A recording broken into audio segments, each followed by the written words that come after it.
Hey everyone, it's Dominic from the Primetime Treasure eBay store and YouTube channel. Welcome back to another video.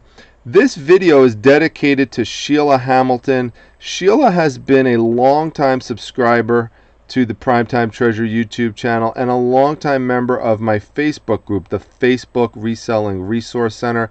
The link to that is down below if you'd like to join it. I say long time and should put that in quotes because both of those social media networks of mine have not been in existence longer than this calendar year. However, they have both seen significant growth over that period of time, and I thank Sheila for being one of the early members of both of those groups. So Sheila asked me recently on the YouTube channel if I would consider doing a what sold video. Those are kind of popular, and I have done those in the past. For example, at the end of this video, I'm going to link to one that I did earlier this year, which was the top 10 most expensive and profitable items sold in all of 2017. So check that one out for some really interesting items. The thing that's held me back from doing this again is not a lack of desire, it's just been a lack of time to do it the way I really wanted to do it, which is to construct PowerPoint slides to make it a little fancier. But the business has just been so busy, I haven't had the time to do that. So we'll just work around it, and I think it'll be just as effective actually, and just save time. I'm just going to bring you to the actual pages online that show the actual sale, so you'll just get to see it that way. So without further ado, let's get started. We're going to work our way from 10 all the way to 1. 1 will be the most expensive item. Keep in mind as you go through this, you are going to see some comic books. Now, if you're not interested in comic books, does that mean you should click off this? Absolutely not.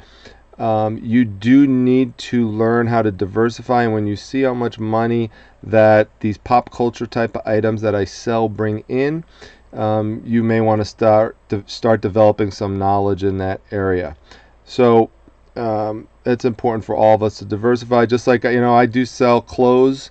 I never used to sell clothes too much, but I do sell a lot more lately, just for diversifying my business and watching other YouTubers, like Casey Rockstar Flipper, who's a subscriber to this channel and also a member of the Facebook Reselling Resource Center.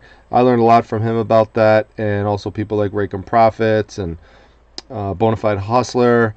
So, diversify even into areas that it's not something you know too much about, but you want to learn about it and get that knowledge. So let's get started at number 10. And number 10 here is the spectacular Spider-Man version of the Marvel Treasury Edition number 1. Now the title of this is not Spectacular Spider-Man, even though it looks like that. This is what tricks a lot of people who don't know much about comic books. They see this big title here and they think, wow, I just found Spectacular Spider-Man number 1. No, you didn't. You actually found Marvel Treasury Edition number 1.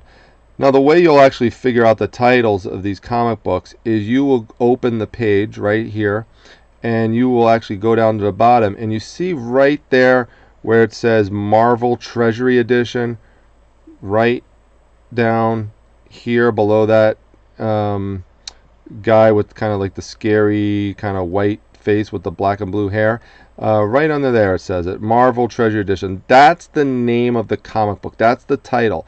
So you'll see this a lot where there's sort of mixed titles here. So that's just a little tip for you going forwards if you don't know too much about these books. Open them up, and that's where you'll find what the official title is, because you see multiple things scribbled across the top. Now this is a Treasury Edition comic book. You might wonder, if you're not too familiar with the stuff, what that means. These are large, oversized books. You could see here this one sold for $38.99. I wound up, all these comic books that you wind up seeing here, I buy them in large collections, and I pick them out, and of the large collection, I sell them off typically individually, in terms of wanting to factor in how much I'm getting them for individually. If they're part of a massive overall comic book haul that I do, then I wound up getting them for 15 cents or less a piece. So you could see, selling it for $38.99 is pretty darn good if you're only getting it for 15 cents or less. Sometimes I will actually just go and buy a big giant stack of Treasury books, and in that instance, you know, I'm paying a little more for it because it's more of a narrow pickup. So I'm paying maybe a couple bucks for them sometimes, but no more than that. So they're large. They're about 11 by 14 inches, and you need special envelopes to ship them in. Because they're pretty large, unless you're going to put it into a box, but there are envelopes you could fit it in. There's bags and boards that are called Treasury size boards that you want to put them in. This one is very popular because it is a #1. There were many Marvel Treasury editions. You'll see some more of them later on in this video. They are pretty neat. One of the reasons a lot of people like them, they have these flashy back covers like this, you know, which the regular standard comic books really didn't have. They'd usually be an advertisement on the back, but not something that's part of a comic book. The other thing that's cool about them is, you know, now regular comics have this to an extent too, but when it's on such a large page, it's really neat how they have these, you know, really big, giant, flashy, colorful pages.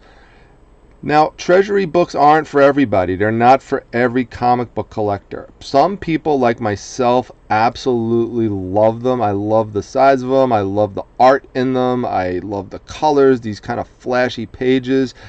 I like the vintageness of many of them because they really were, you know, making them in the 1970s, early 1980s. They don't really make them much anymore unless there's some kind of special occasion or something like that.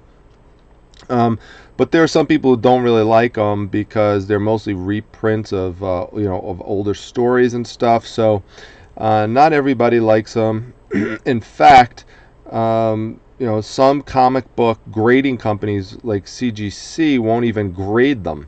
CBCS is another comic book company that will grade them and certify them, and, you know, sort of on a, you know, 0 to 10 point scale to give you a, you know, an independent verification of quality, which will increase the value of the book typically if the value is if the rating is pretty high on it. So but again, it does have a popular market. I will tell you this: I have yet to put a Treasury edition book on eBay that has not sold. It's never happened. So now, it doesn't mean it always sells the first time around, but it always sells. And I'm not saying that to indicate that these are books that are hanging on for months and months and months on end. You know, typically they will sell the first time around. Maybe it'll take a second time, rarely a third time. So they do sell, and they sell for nice profit. Let's go on to #2. #2, the Smallville DVD Collection. Now, Smallville had 10 seasons. I wound up finding this. You might remember this. I actually have a haul video where I actually show you at the flea market where I find these stacked up on top of one another. This is towards the end. I'm, you know, about to leave. I decide to hit up one other area, and sure enough, I see these stacked up right on top of one another. And I asked the lady how much she wanted for them, and she said $5 a piece. So those would have been 25. So, and I think initially she actually wanted a little higher than that, but I wound up, you know, figuring out that I'd probably be able to sell these for about 50. So I needed something else to kind of sweeten the deal. So I happened to find a Roswell DVD set and asked her to kind of throw that in. So we did the Roswell DVD set, which was the complete series, by the way, of Roswell, and Smallville for 25 bucks. So when I did that, I knew that I made a good situation for myself. So these I wound up taking a best offer of $44. Now they're brand new and sealed. That's a key. You need to have these DVD sets brand new and sealed. Well, not that you need to sell it, but you need to have it that way if you want to get top dollar for it. So brand new and sealed is very important, because then the person knows that they're not scratched up, they're not dinged, anything like that. Now, ideally, when I buy DVD sets, I buy complete seasons, and I want all the seasons. It's real easy to look up when you're at the scene if you don't know how many seasons something has. Just find the series, you know, take your phone, pick up your phone, Just type in Smallville seasons, and then Wikipedia or something will just tell you how many seasons there were. So then you know that. The reason why I wound up going with this, even though the other 5 seasons weren't there, is because it's basically half the series and it's consecutive. People will buy a consecutive run. They'll start off their collection, for example, because it will take a while to watch 5 full seasons. So they don't mind, you know, buying the first half of it, for example. So, like I said, I wound up selling this for $44. Now I bought both of those DVD sets for, like I said, $25 in terms of the Smallville and the Roswell. So while I did make a little bit of profit on this, I knew the Roswell was going to be the key to making the profit on it. And sure enough, as you see the next one here, this is the Roswell one. This one wound up selling. Buy it now, brand new, sealed. Does not matter, by the way, the price stickers on it. And tip, do not try to pull that price sticker off. No one cares about that who's going to buy this. Okay, this one came out of Best Buy. Doesn't matter that the Best Buy sticker's on there, because what's going to happen, you try to pull that off, you're probably going to rip off the cellophane, and now it's not going to be completely sealed anymore. So you don't want to do that. But so you could see there, so I wind up purchasing something for $25 and basically wind up flipping it for $100. So I basically triple my money. Now, of course, there's fees and there's shipping. Shipping is light on both of these because they are, first of all, not too heavy, and second of all, since they are DVDs, you can ship them media mail, which is the cheapest way to ship this stuff. So that's what I would suggest. So still wound up making a decent profit on these. So keep that in mind when you're looking for DVD sets. Looking for brand new sealed if possible, looking for complete series, complete seasons, try to get consecutive runs, that sort of thing could really help you out. Alright, next, now this is also featured in one of my haul videos. It's a vintage Muppets book that I wound up getting for $1. Lesson here, if you haven't watched my haul videos, make sure you go to the children's sections of books when you see them at garage sales, rummage sales, estate sales, because that's where I found this, mixed in with a bunch of other worthless children's books. But this one was in there because, you know, people tend to put these old vintage children's books in there, and they have good value. And the reason why they have good value is because the people from the 70s and the 80s who are in their 40s, 50s, late 30s now are trying to reclaim these things they had from their childhood. So they'll pay up big money for it, especially if it's in good shape. This one happened to be a first edition. It's a book that's, you know, not too common. So wound up selling this one for $54.99. So that's a pretty good flip for something that you purchased for $1. Alright, again, you know, pop culture is a theme you're going to see running through these items here. You're not going to find any clothes, by the way, on these. This one here, I happened to pick this at the same place that I picked the Muppets book. Now, the funny thing about this, again, I have a whole haul video on it, but what happened, and it's the one called the Good, the Bad, and the Ugly. I'll link it down below in the description section if you want to watch it. But this one, I walked into the estate sale, I think it was like an hour or so after it started. I walk into the right, as soon as I get in the front door, I look up to the right, and there's a mantle. And this is sitting there on a mantle, along with another one. These are Wrinkles the Dog's. Wrinkles the Dog. They came out in the 80s, so this is 1981. It is challenging to find them in their original box. That's what makes this very valuable, is finding in the original box. All of them have this wrinkly face to them.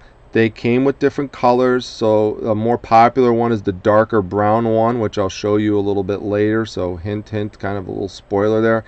You know, it doesn't matter all too much. Like you can see on the bottom there, there's like a little sticker residue. That's okay. All of these came with a bone, so make sure to have the bone. And their ears, behind the ears, I might have a picture of it. Let me see here if I do. Yeah, I do. To verify the genuineness of it, they all have the wrinkles bone behind the ear, so make sure you look for that. Okay. This one here, I believe I took a best offer on this one. Let me see, I have it written here. Yeah, I took a best offer of $55 on this one. So a little negotiation back and forth on it, but I purchased it for $5. So that, and super light, so very easy to ship. It was a great flip. Let's move on to the next one. This one I haven't talked about before in my Facebook group or in my other videos. Someone responded to my Craigslist ad. I have several Craigslist ads, and I have one about comic books, but I also mentioned that I am interested in getting cards. Now, you know, a lot of you, when you think about cards, you think about baseball cards, basketball cards, football cards. Well, the vast majority of them from the 1980s, 1990s are pretty much worthless. There's some exceptions, like if you had a Derek Jeter rookie card or something like that, that's worth a ton of money. But for the most part, they're really not worth much because they're overproduced. But if you could find these factory sealed boxes of non-sports cards, like these are comic book related ones that were made by Skybox, which Skybox, by the way, also makes baseball cards, but they also moved into the non-sports area, and these are actually more valuable. Like if you compare this to what the price of your average Skybox 1980s, 1990s, box of baseball cards go for, it's not even close in terms of comparison. So this one wound up selling, buy it now, $60. So that was a great flip. I wound up getting this in addition to, let's see, an entire giant stack of boxes of sealed non-sports cards like this for $50. And so by the time I sold this one off, this one was all profit. So there were a whole bunch of other ones. There were comic book related ones and other kind of pop culture ones, Star Trek ones. So they all sold off really well. So I'd say there were probably about like 8 boxes total in the lot. So they all wound up selling for around this kind of price. So for $50 for all of them, wound up being a great deal. All right, now the next one is kind of a combined purchase, because the person who purchased these wound up purchasing them both together. So, oh, that's the wrong one. So I actually sold this one. So I actually had 2 of these. Now this is the older version of it. So in terms of the condition of it is not as good as the other one that I have. So I had one that was in really shoddy condition that I got out of a massive collection, and this one, as you can see here, only sold for $9.50 because of the condition. However, I had another one that looked exactly like this, but it's in mint condition pretty much, or near mint condition, and it wound up selling for $55. So little blooper here in terms of me not having the one that actually sold for more money, but actually let's turn it into a positive in that you see the difference that condition makes. So $9.50 here, the other one selling for about $50, and then the same guy buys this one for $24.99. So he obviously liked Hulk Treasuries. So you remember earlier I showed you Marvel Treasury number 1 right there. Well, this is Marvel Treasury number 25. This is Marvel Treasury number 27. So they were both Hulk-related ones. This guy's probably a Hulk fan. He wanted both of them. It's great for me that he bought both of them at once. It saves me on shipping costs, saves me on time. So I love when that happens, and that's an advantage, by the way, of having an eBay store. You'll get a few of these purchases per month where someone goes through your store and wants to buy multiple items, and so I love when that happens. That's great. So that one total wound up being about a $75 purchase for those, just for those 2 comic books. All right, let's move down to the next few. So these are going to be the next 3. Let's see, we've got 1, 2, 3, 4, 5, 6, and those 2 were 7. So let's go to 8, 9, and 10. Number 8. We've got Wrinkles the dog again. Now this is the darker brown version, and you could see he winds up selling for more money than this one over here, which I wound up doing a best offer of $55. Okay, so this one here sells, buy it now, $84.99. It was an international purchase from somebody in Canada. So I love the eBay Global Shipping Program. People who want something like this will snag it up for the buy it now price. It's rare in my experience with the program that they will even send you an offer because they don't want anyone else to get it and if you're one of the few people who are, doing international shipping, from the buyer's perspective, then they're going to snag it up. That's been my experience, and so I've made a lot of great sales like this one. Again, $5 purchase sells for $84.99.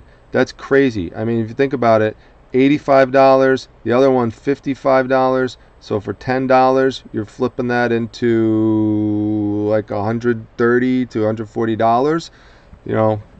That's great if you could do that on a consistent basis.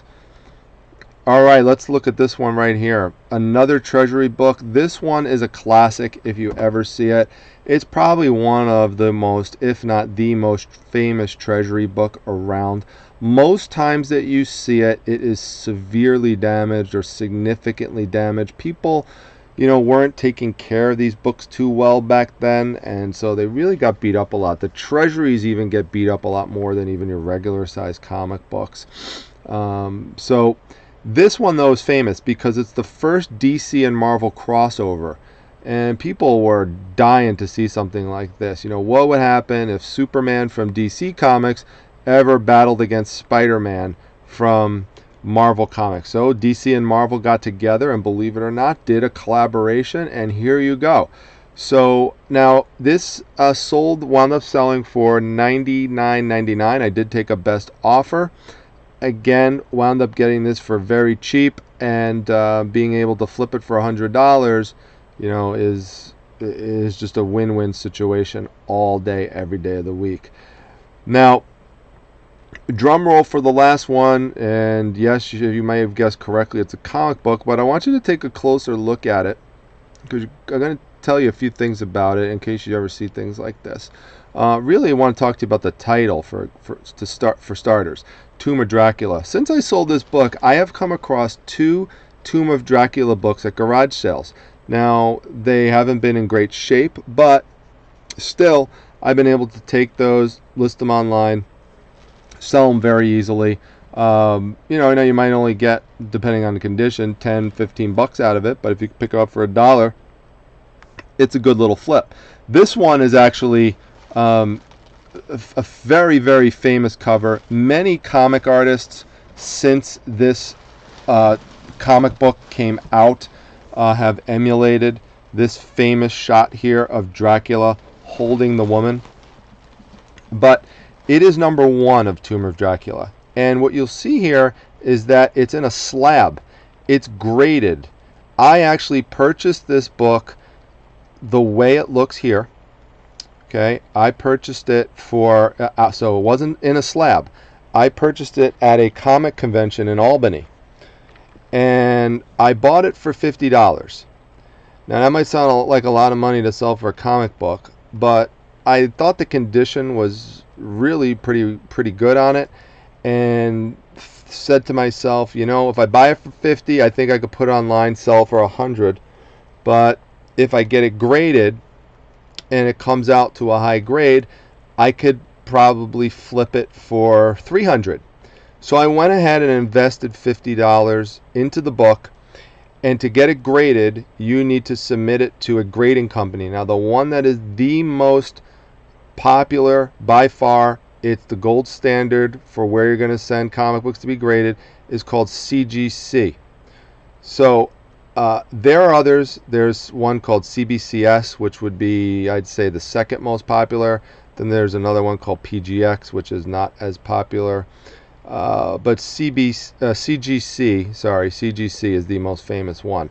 Now, it does cost money to get these things graded. It's not cheap. It's not really cheap to ship it there. It's not cheap to get it graded. They take a while to grade it unless you pay extra to have it expedited.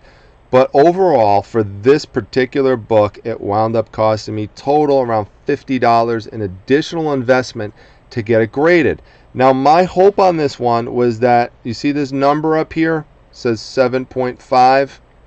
Okay, this is the actual grade that they give it. So this is, a very fine minus. Very fine would be, 8. So, I'm trying to get like, an 8 or above. An 8 or even a half a decimal point would have made a big difference in terms of how much money I could have got out of this book. So unfortunately, it came back to the 7.5. I was, pretty annoyed at it because I thought that the grade should have been higher. But then again, they're the experts in terms of the grading, not me. So, of course, it's possible they're right on the grading and I'm wrong on it. It's probably actually, likely that's the case. But, my subjective bias on it was I thought it was an 8 or higher. Anyway, it did make a difference in price because now basically I can only flip it for around $150. I did not sell it for $169.99. I put it up for $169.99. I wanted a little room to negotiate. I knew I probably wouldn't get more than $150 on it, and ultimately that is what I sold it for $150. However, as it turns out, if I would have just not gone through the process of getting it graded and just sold it the way it was,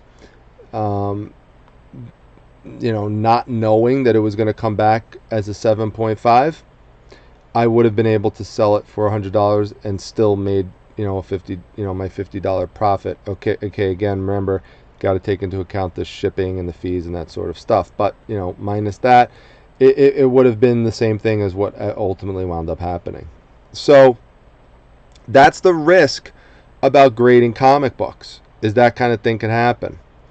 You also might find a little surprise when you send it off. You might not realize there's a page missing and the person discovers it, and now you might find out your book was restored by someone who had it previously, and now that significantly affects the value. So these are the things, that are kind of risky, but sometimes the risk really pays off big time. I mean, there could be a difference of thousands and thousands of dollars for a graded comic book versus one that is not graded in the same exact condition. So but anyway, in terms of total price, that was the most that was the biggest sale that I made during the month. So I hope that you like this video. If you did, make sure you hit the like button down below. Drop a comment down below if you want me to make one of these for May, and I will do that for you. So I think you'll be interested in some of the things I sold in May so far. It's been an incredible month so far, and even this weekend was absolutely crazy. I mean, I have a record number of packages going out the door tomorrow. It's just great. I'm really having a good time doing this, and I hope that I am able to teach you some stuff along the way. Some of you have reached out to me to let me know that these videos have been helpful, so I appreciate that, and has also helped make you money, and that's great too. I'm here to help, and so if you have questions, comments, just let me know that, and I'll be happy to respond to you. Also, if you want additional tips, you like these sort of tips, I do a Be on the Lookout item every day in my Facebook group, the Facebook Reselling Resource Center. The link to that is down below, so just click that. That brings you right in there. Just when I have to do I have to basically approve your join request, and so I just check out your profile. Everything looks okay, then you're in. And lastly, as I always say, subscriptions. Please subscribe if you like what you're seeing here. We actually went down in terms of one subscriber today, so typically we've been holding pretty high. We had over 45 to 50 new people join in the past week, so hopefully we continue to show growth and get to 300 by the end of let's see, by the end of June. That would be nice to get to 300 subscribers. So help me get there. If you like these videos and you haven't subscribed yet, please consider doing that. There's a little treasure chest that'll pop up at the end, and you could hit that, or just go anywhere on the page and hit subscribe. So I'm going to sign off for now. It is late as usual. I stay up pretty late to do these videos, folks. It is literally 2 o'clock in the morning, so just got to find time to bang them out and get these things done. So I hope you liked it, and I'll see you at the next video. Take care, everybody.